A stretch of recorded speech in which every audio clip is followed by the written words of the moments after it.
Hola, querido amigo, bienvenido nuevamente a este tu curso, el mejor manual de crianza.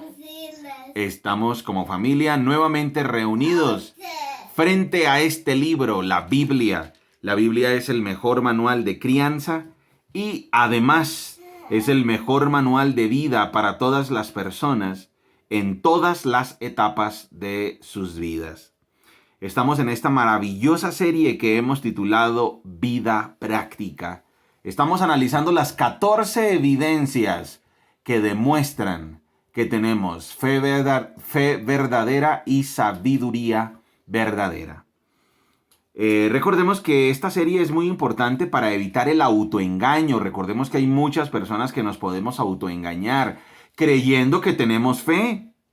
Sin embargo, la Biblia se escribe para que se ponga a prueba esa fe. La Biblia se escribe para explicar de qué se trata la fe. La Biblia se escribe para explicar cuál es el propósito de Dios para nuestras vidas. La Biblia se escribe para que entendamos cómo es la relación correcta con Dios. Dani, una persona que cree en Dios, ¿se puede relacionar con Dios como esa persona lo desee? No. Entonces, ¿cómo funciona? Como Dios dice que hay que relacionarse con Él. Como Dios lo dice. No es como nosotros pensamos. No es como algunas personas que dicen, no, pero lo que importa es la intención. Lo que importa es la intención. No. La Biblia es demasiado clara y demasiado explícita en que se debe hacer a la manera de Dios, bajo los términos de Dios, porque Él es Dios. Muy bien. Y por eso estamos analizando estas evidencias para saber si de verdad tenemos fe verdadera o qué tal que nos estemos autoengañando. Muy bien, recordemos que este programa no pertenece, el mejor manual de crianza y toda esta serie de estudios y este canal no pertenecen a ninguna organización religiosa ni seguimos a ningún líder religioso. Lo que buscamos es encontrar las respuestas para la vida en la Biblia. Muy bien, vamos a Santiago capítulo 4, versículos 13 al 17. ¿Lo tienes, Dani? Santiago capítulo 4, versículos 13 al 17. Por favor, léelos. Santiago capítulo 4, versículos 13 al 17. Presten atención. Para que podamos arrancar nuestro estudio. Presten atención ustedes que dicen, hoy o mañana iremos a tal o cual ciudad y nos quedaremos un año. Haremos negocios y allí ganaremos dinero. ¿Cómo saben que será de su vida el día de mañana? La vida de ustedes es como la neblina del amanecer. Aparece un rato y luego se esfuma. Lo que deberían decir es, si el Señor quiere, viviremos y haremos esto o aquello. De lo contrario, están haciendo alarde de sus propios planes pretenciosos y semejante jactancia es maligna. Recuerden que es pecado saber lo que se debe hacer y luego no hacerlo. Gracias, campeón. Muy bien. Vamos a analizar entonces la 10ª evidencia y es sumisión a Dios. La 10ª evidencia que prueba que yo tengo fe verdadera y sabiduría verdadera es si yo me someto a Dios. Estar sometidos a la voluntad de Dios. Recordemos que hay personas que piensan que tener una vida de fe es creer en un Dios que es una especie de genio de la lámpara, donde se le pide y Él da lo que se le pide, porque al fin y al cabo, pues Él está para satisfacer nuestros deseos. Yo he escuchado personas que aconsejan a otra diciéndole, mire, ¿usted quiere hacer ese viaje? ¿Usted quiere cumplir ese sueño, joven? Por ejemplo, hay gente que utiliza la técnica de la manipulación con el materialismo. Entonces le dice a un joven como Dani, mire, joven, ¿usted quiere cumplir sus sueños? ¿Usted quiere cumplir sus metas? Pues muy sencillo. Pegue una foto del lugar a donde usted quiere ir. Entonces le dicen a la gente, a ver, joven, dígame el lugar donde usted es el lugar soñado, donde usted quiere ir. Entonces el joven dice, bueno, a mí me gustaría ir a Hawái. Pues mire, joven, usted va a ser un hombre de fe.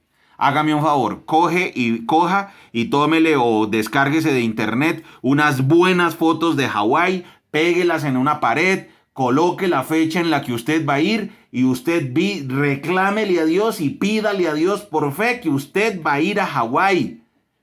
y va a ver cómo el universo conspira para que usted vaya a Hawái. Y va a ver cómo Dios cumple sus deseos de que usted vaya a Hawái. Y si no llega a ir a Hawái es porque usted no tiene fe.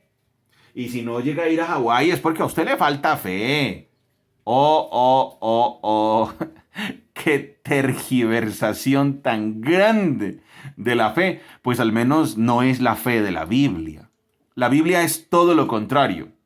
La Biblia dice que la relación con Dios no se trata de si yo quiero ir a Hawái o a donde sea. La Biblia dice que yo me debo someter a la voluntad de Dios. Y Él verá si me lleva a Hawái o no, porque yo estoy sometido a Él. Él verá si me permite comprar la casa de mis sueños o no, porque estoy sometido a la voluntad de Dios. Y el universo entero no va a conspirar para que yo cumpla un deseo, porque yo no soy el centro del universo. Realmente el centro del universo es Dios y nuestro Señor Jesucristo.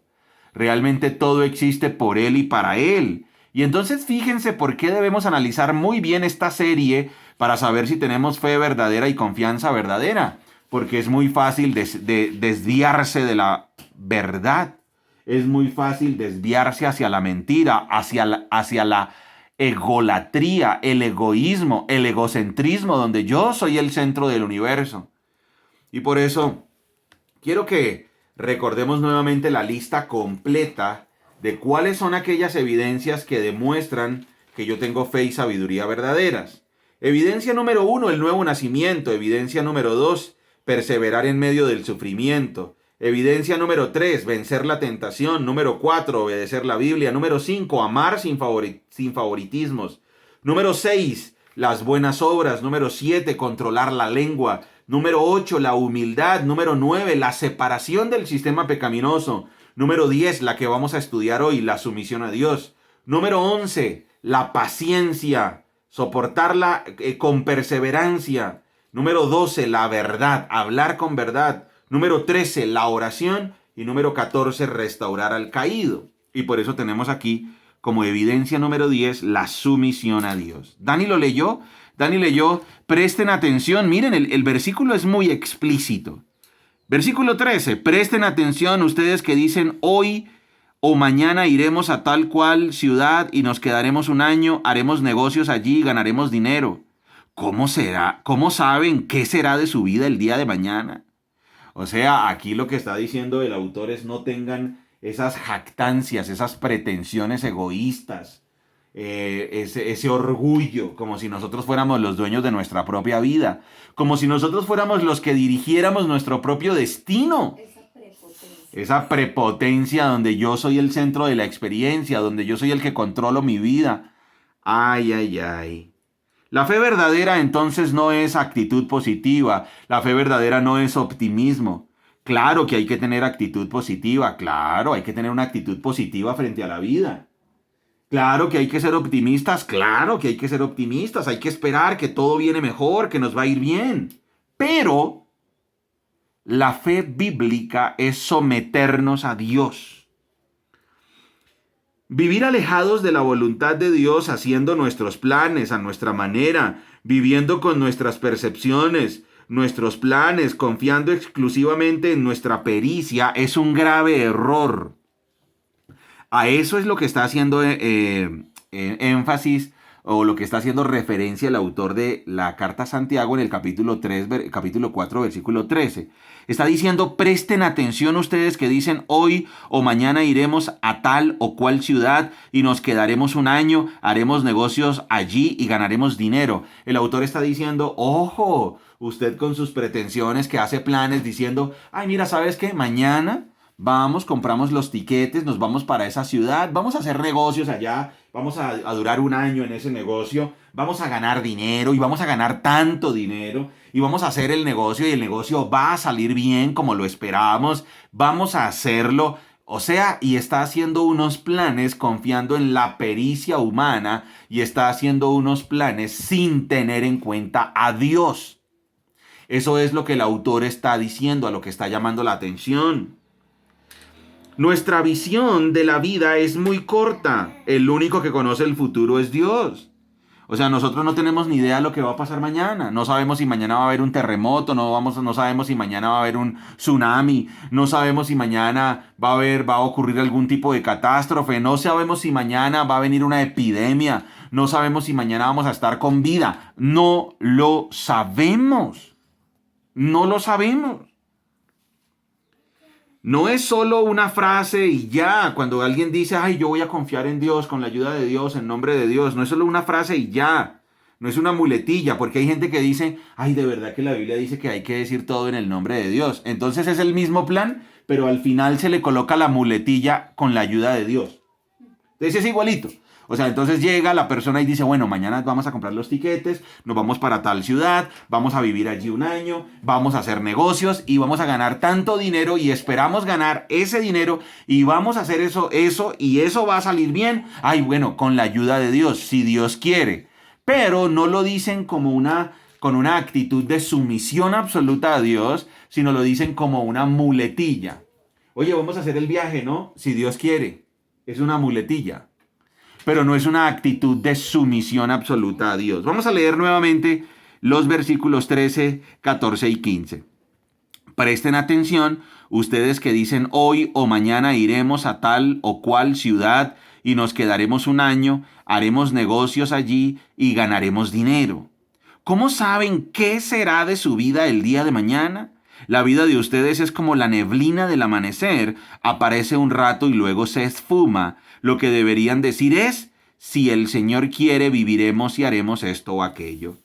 Este versículo, el versículo 15, que dice, lo que deberían decir es, si el Señor quiere, viviremos y haremos esto o aquello, no es una frase para repetir después de cada uno de nuestros planes, sino es una actitud de absoluta dependencia y sumisión a Dios.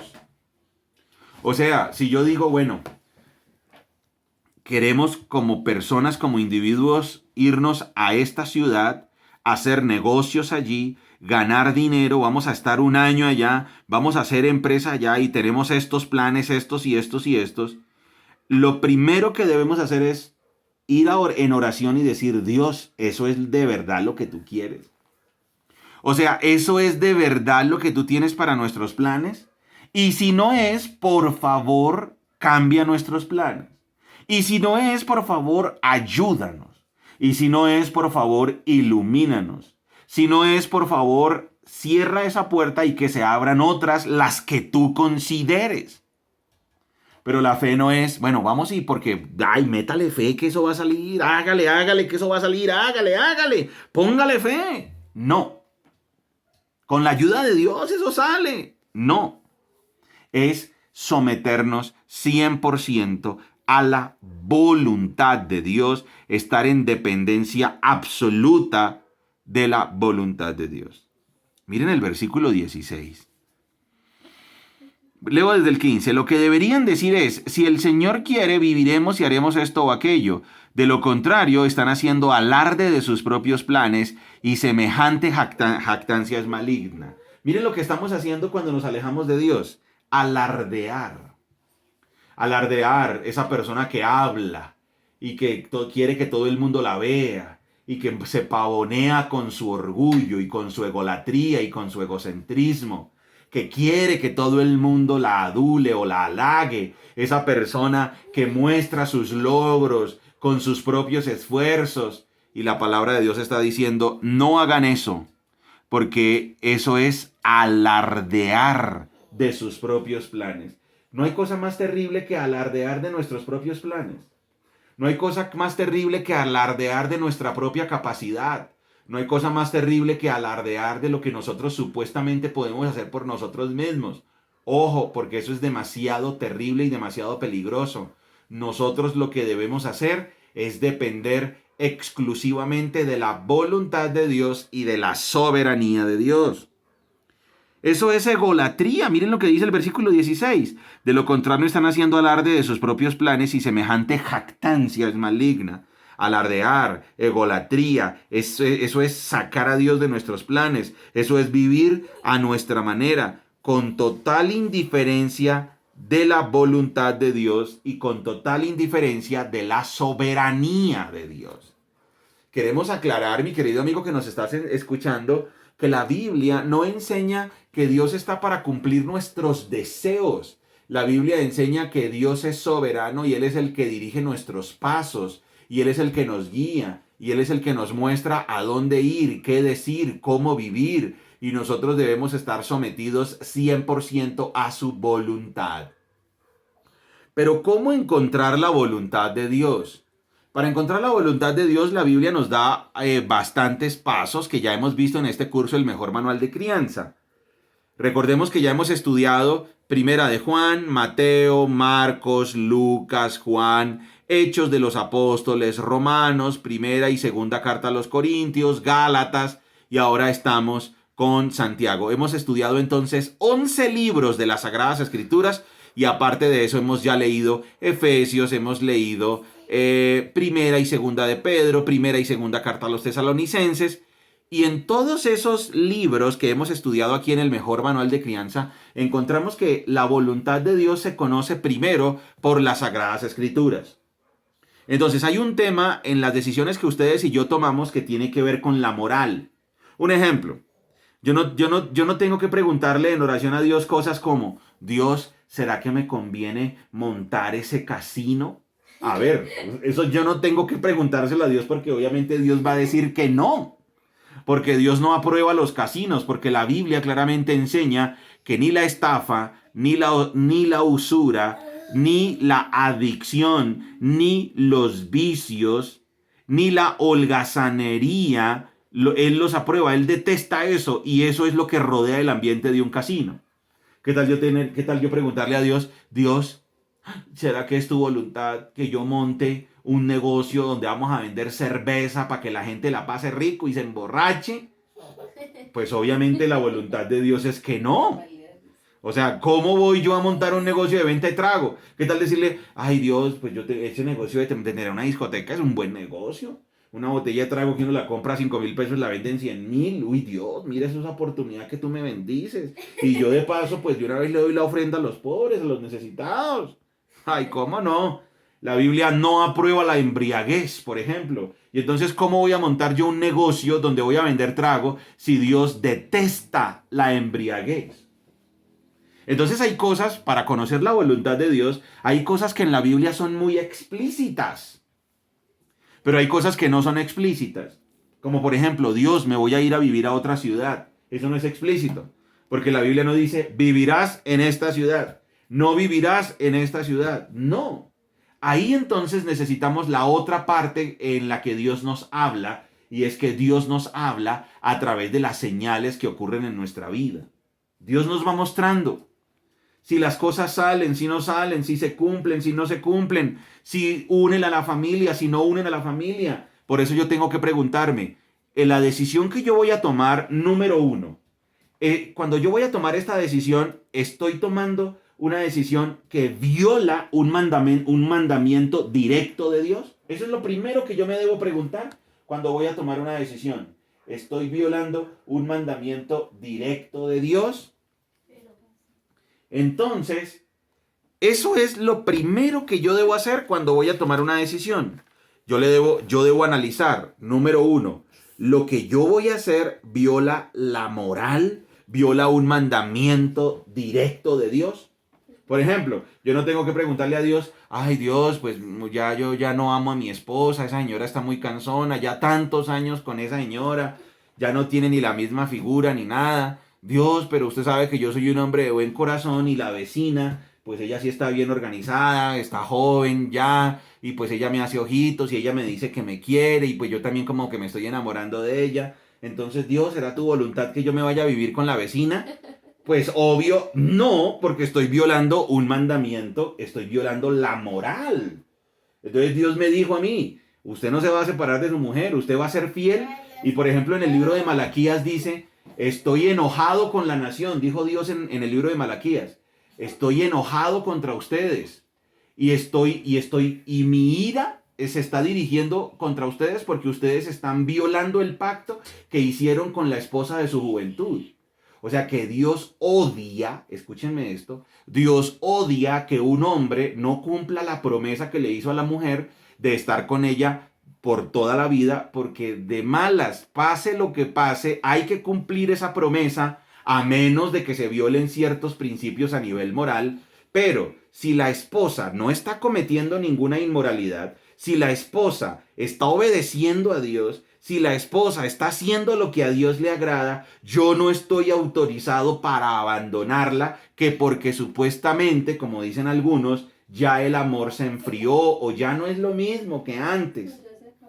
Entonces, no, que es que ya se acabó el amor, dicen algunos. Eso no lo autoriza Dios. Dios sí autoriza el divorcio, pero en ciertas circunstancias que son muy claras. La incompatibilidad, por ejemplo, es una de ellas. La incompatibilidad de fe, la inmoralidad, la violencia. Entonces la Biblia sí autoriza el divorcio, pero no autoriza el divorcio en otras circunstancias. Y entonces yo no puedo estarme preguntando, ¿será que es la voluntad de Dios hacer eso? Entonces recuerden, ¿cuál es el primer paso para saber cuál es la voluntad de Dios cuando yo voy a tomar una decisión? Debo preguntarme, ¿la decisión que yo voy a tomar está violando algún mandamiento moral de la ley de Dios? Sí. Eso es lo primero que me debo preguntar. Recuérdalo, Dani. Dime, cuando tú vas a tomar una decisión, ¿cómo haces para saber si es la voluntad de Dios? Primero, si no viola la ley moral. Correcto. Eso es lo primero que yo hago. Entonces, no, resulta que la decisión que voy a tomar no viola la ley moral de Dios. Como cambiarme de trabajo. Ah, perfecto. No, eso no viola la ley moral de Dios. Ah, listo. Muy bien. Ahora vamos con el segundo. Las consecuencias de esa decisión atentan contra lo que Dios ha establecido.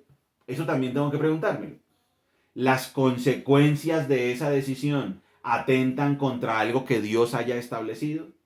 Es como el hombre que dice, ay no, pues mira, esto es una oportunidad laboral muy grande. Sin embargo, por esa supuesta oportunidad laboral, ya nunca volvió a hablar con la esposa, porque mantiene todo el día trabajando. Nunca volvió a mentorear a los hijos. Nunca volvió a ser un hombre de familia y de casa, pues porque ahora 24/7 pendiente de la oficina o del trabajo. Y entonces las consecuencias de esa decisión están afectando a su familia, lo están afectando a él mismo y están violando principios que Dios ha establecido. Entonces, si se dan cuenta, cambiar de trabajo no violaba la ley moral, pero hay que evaluar cuáles son las consecuencias. Y esas consecuencias están alineadas con la voluntad de Dios. Muy bien, ¿son coherentes? Número 3. Tengo que analizar también las señales en la vida práctica. O sea, si yo voy a tomar una decisión, pero resulta que ahora mi mujer no está de acuerdo. Ella no quiere, ella dice algo, le está diciendo, no, Dani, no hagamos esto. Mis hijos no quieren. Un buen amigo mío me ve y me dice, Dani, yo creo que eso no conviene, hermano. Tenga cuidado. De pronto otro compañero, otro amigo, otro vecino, etcétera, bien intencionado, una persona que yo conozca me dice, Dani, piénselo porque eso no le conviene. Pues yo, hombre, por favor, no puede descenderme una nube del cielo con un letrero que me diga no lo haga. No, yo digo, ojo, porque hay algo que hay algo que la gente está viendo que yo no estoy viendo. Pero hay personas que no importa lo que le diga el marido, no importa lo que le diga la mujer, no importa lo que digan los hijos, hay personas que se empecinan y se meten de cabeza y toman decisiones que mucha gente les estaba diciendo, oye, eso como que no suena, eso no conviene. Hay gente que ha perdido sus casas, ha perdido su trabajo, ha perdido la salud, porque se han empecinado en cosas que muchas personas les habían advertido, oiga, eso como que no funciona, no suena, no parece. Muy bien, otra. Entonces, número 1, atenta con la moral. Número 2, las consecuencias están alineadas. Número 3, señales prácticas. Número 4, el consejo de expertos. Eso es importante. La consejería de los expertos. Eso es como si yo digo, bueno, voy a meterme a comprar esta casa. Oiga, pero usted se asesoró de alguien que sepa de construcción o de terrenos. O sea, usted le hizo, no sé cómo se llame, si se llame peritaje, si se llame evaluación o como se llame. Usted trajo un arquitecto para evaluar lo que usted está haciendo. Usted sí está evaluando que sea un costo real. No, resulta que compré una casa por allá en no sé dónde que me costó 600 millones de pesos y resulta que la valoración real de la casa son 200. Oiga, usted perdió 400 de entrada. Usted se metió con un supuesto arquitecto que era lo último en Guaracha, pero usted sí se asesoró del proyecto, ¿cómo era? Entonces hay que pedirle asesoría a los expertos.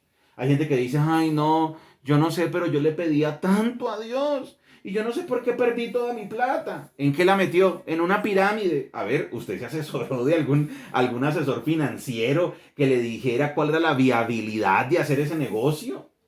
No, nunca se asesoró de expertos. Y ahí es donde tenemos el cuarto paso tan importante. Quinto paso, la oración, que debería ser la primera. La puse de quinta, pero no quiere decir que sea ese el orden. Pero la oración. Sometió el tema a oración. Sometió el tema a oración. O sea, lo habló con Dios, le dijo Dios. Y cuando estoy hablando de oración, estoy hablando de oración y lectura de la Biblia. Yo no puedo ir tomando decisiones sin orarlas. Yo no puedo ir tomando decisiones sin leer la Biblia. Yo tengo que orar y leer la Biblia para que sea Dios el que me guíe. Por eso vamos a volver a leer este pasaje. Capítulo 4 de Santiago, capítulo 4, versículos 13 al 16. Presten atención a ustedes que dicen, hoy o mañana iremos a tal o cual ciudad y nos quedaremos un año. Haremos negocios allí, ganaremos dinero. ¿Cómo saben qué será de su vida el día de mañana? La vida de ustedes es como la neblina del amanecer. Aparece un rato y luego se esfuma. Lo que deberían decir es, si el Señor quiere, viviremos y haremos esto o aquello. De lo contrario, están haciendo alarde de sus propios planes y semejante jactancia es maligna. Entonces, estamos hablando de que la décima evidencia de que nosotros tenemos fe verdadera y sabiduría verdaderas es cuando estamos sometidos a la voluntad de Dios, la sumisión a Dios. Porque vivir alejados de la voluntad de Dios, haciendo nuestros planes a nuestra manera, viviendo con nuestras percepciones, nuestros planes, confiando exclusivamente en nuestra pericia, es un grave error. Nuestra visión de la vida es demasiado corta. El único que conoce el futuro es Dios. No es solo una frase, una muletilla cuando se dice, ay, con la ayuda de Dios, eso no puede ser así, tiene que ser de verdad sumisión a Dios. Yo debo estar sometido a la voluntad de Dios. No debemos alardear, no debemos tener una actitud ególatra, no debemos sacar a Dios de nuestros planes, no debemos vivir a nuestra manera con total indiferencia a la voluntad de Dios ni a la soberanía de Dios. Y por eso hemos hablado de 5 pasos importantes para tomar buenas decisiones sometidos a la voluntad de Dios. Número 1, debo preguntarme, ¿lo que yo voy a hacer está alineado con la moral y con la lectura de la Biblia? Número 2, ¿cuáles son las consecuencias? ¿Las consecuencias están alineadas con la voluntad de Dios?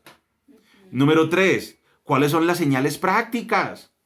Hombre, no quiero hacer un viaje, pero todo se interpone. Me cancelan el vuelo, me cancelan el trabajo allá, me cancelan tal cosa. Como que no, me avisan por el noticiero que hay una tormenta eléctrica, que viene un huracán, y no hago caso. Soy obstinado. Obstinado, terco. Señales prácticas. Número 4, consejo de expertos. Me estoy asesorando. Le estoy preguntando a la gente que sabe, venga, ¿usted qué dice? La Biblia claramente lo dice en el libro de Proverbios, que la persona sabia, la persona sabia se rodea de consejeros. Uno debe tener consejeros.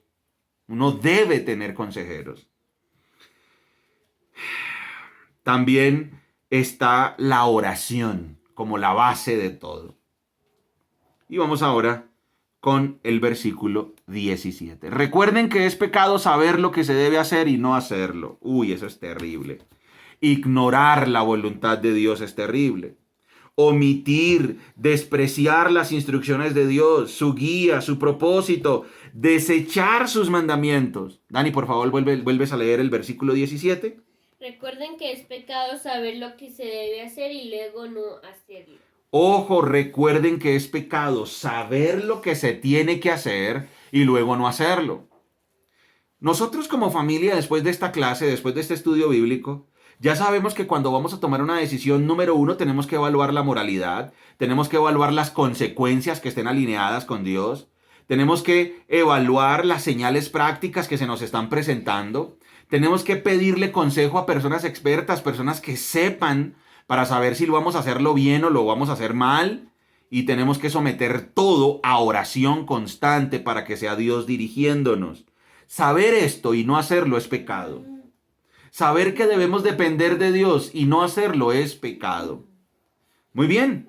Recordemos, 10ª evidencia de que tenemos fe y sabiduría verdaderas, la sumisión a Dios. Muy bien, amigo. Recuerda que somos Margie y Daniel, familias saludables, familias que se enfocan en lo importante. ¡Chao!